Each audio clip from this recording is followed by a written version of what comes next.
Imagine a place that tells a story spanning centuries, where culture and nature intertwine to create something truly extraordinary. That's the beauty of UNESCO World Heritage Sites. I'm Abigail, and this is Global Treasures, the podcast that covers the history, travel tips, and legends surrounding one of the 1,223 World Heritage Sites each episode. These places have been identified as having universal cultural or natural significance that is so exceptional that it transcends national boundaries and is of importance to present and future generations. Welcome to Season 2, where we'll explore the 45 sites that UNESCO added in 1979 together. Thank you for listening to the Global Treasures podcast. We appreciate all of your support, and you can continue to support us by subscribing at Apple Podcasts, Spotify, Podbean, or any major platform. You can also follow us on TikTok and Facebook. Please share this show with others who are passionate about immersing themselves in the rich history of these sites, or who love to travel. We also appreciate it when you leave us a review, especially when it's a glowing 5-star review. Nestled in the province of Brescia in northern Italy, the Camonica Valley, or Valcamonica, is home to the most extensive collection of prehistoric petroglyphs in the entire world. Recognized by UNESCO as Italy's first World Heritage Site, the rock drawings in Valcamonica have captivated archaeologists and historians alike, offering a unique glimpse into human expression across millennia. Specifically, this is the first documentation of prehistoric customs, belief systems, and worldviews, something we're still grappling to understand and further decipher thousands of years later. More than 140,000 figures and symbols have been formally cataloged by UNESCO, though recent discoveries have increased that number significantly. Some estimates now place the total between 200,000 and 300,000. These petroglyphs are scattered throughout both sides of the valley, with a concentration in areas such as Darfo Barrio Tarme, Capo di Monte, Nadro, Cimbergo, and Paspardo. The majority of the carvings are etched into bedrock surfaces, shaped by glaciers or onto glacial erratics that became exposed following the retreat of the last glacier around 15,000 years ago.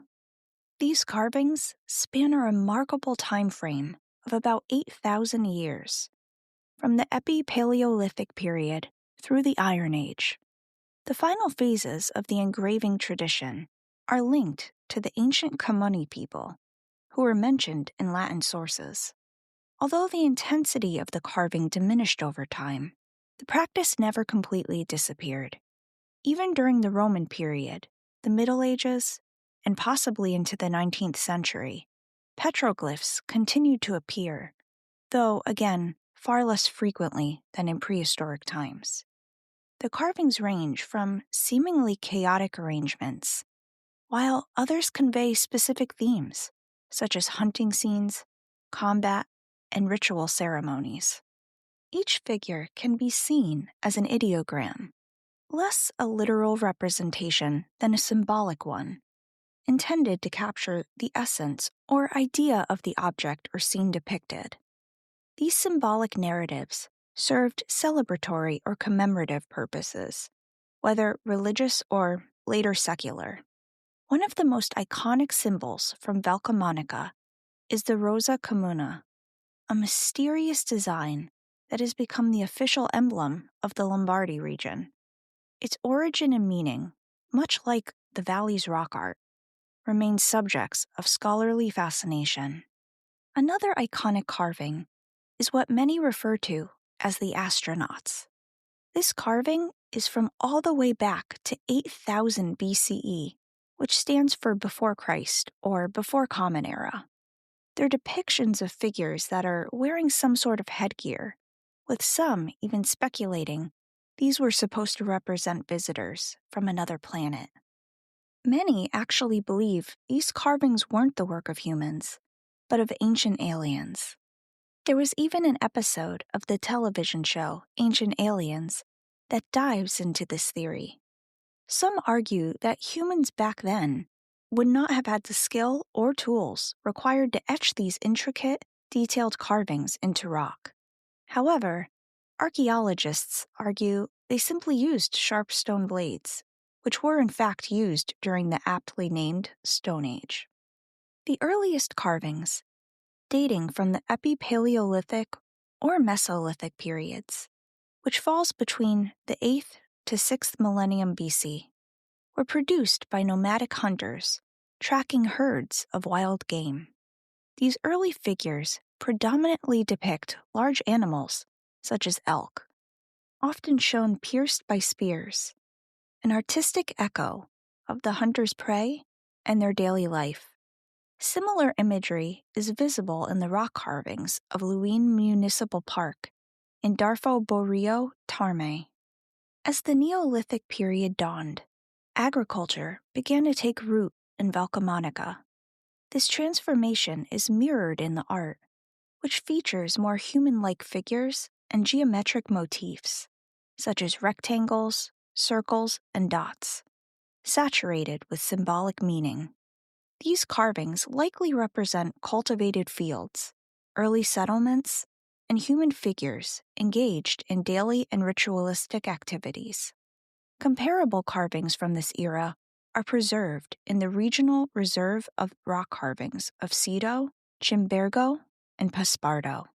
The interpretation of schematic human figures, often called praying figures, has been debated. While traditionally dated to the Neolithic period, some researchers argue these figures may actually belong to the Bronze Age.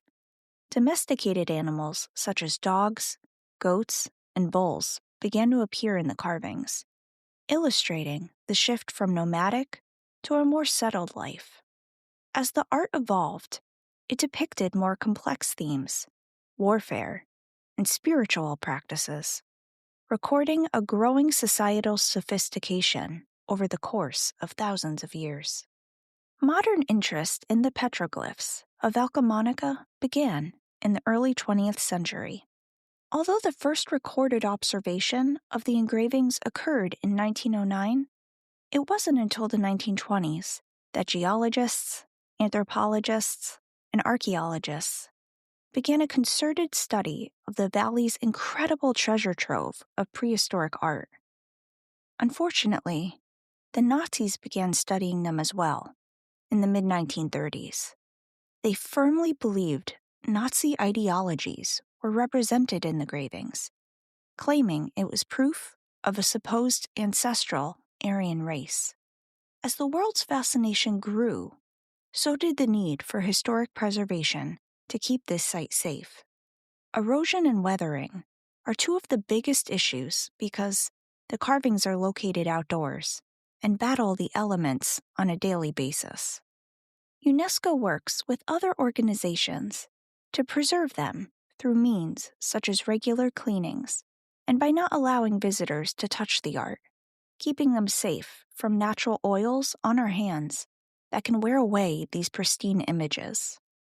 Since then, the engravings have continued to reveal their secrets, telling a timeless story carved in stone, a profound testament to the continuity and creativity of human culture in one of Europe's oldest inhabited landscapes. Now, for those intent on traveling here, I'll provide some tips and ideas for an ideal getaway. The best airport to fly into is Milan Malpensa Airport, and from there, you can take a train to Brescia. You can also fly into Verona Airport and take public transportation as well. It'll take about an hour to an hour and a half either way. I personally would just want to spend a day shopping at the Milan Airport, which is home to some very high-end retailers and good food. Many choose to make Brescia their hub as there aren't many options around the sites.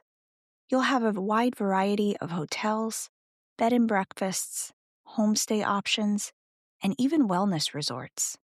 You can see the links and tools in our show notes that will help you plan different aspects of your trip.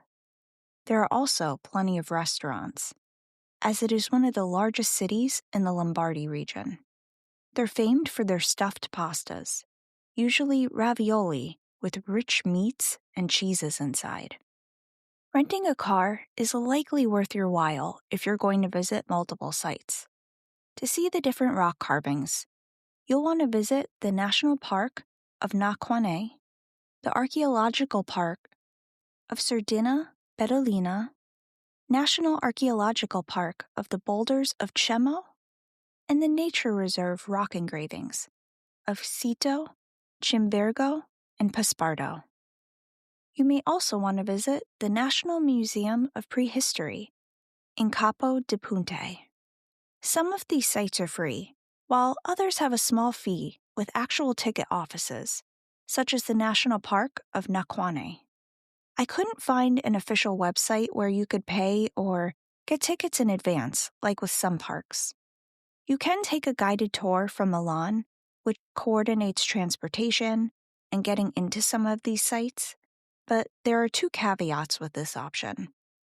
First, it's about a 3-hour ride each way, and it's very expensive. However, on the plus side, you will have a tour guide that speaks both Italian and English.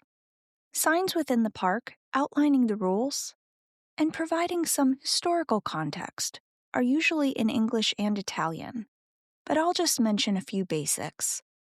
Again, no touching of the carvings is permitted.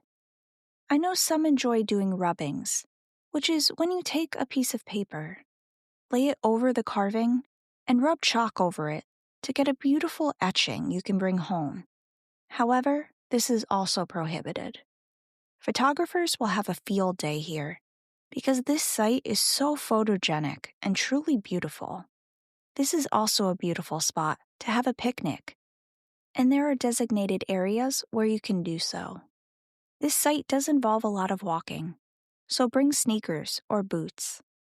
If you plan on going during the summer, it can get hot and sunny, so sunscreen is never a bad idea. The rock drawings in Valcamonica is a place where we can go back in time and experience the customs, beliefs, and ways of life of our ancestors. Connecting with both the past and present makes us more informed travelers and global citizens. Join me for our next episode, where we'll travel to the rock-hewn churches of Ivanovo in Bulgaria. This stunning collection of monolithic churches, chapels, and monasteries showcases Bulgarian art that is more than 700 years old. Until then, keep exploring, keep wondering, and keep treasuring the remarkable diversity of our world's heritage.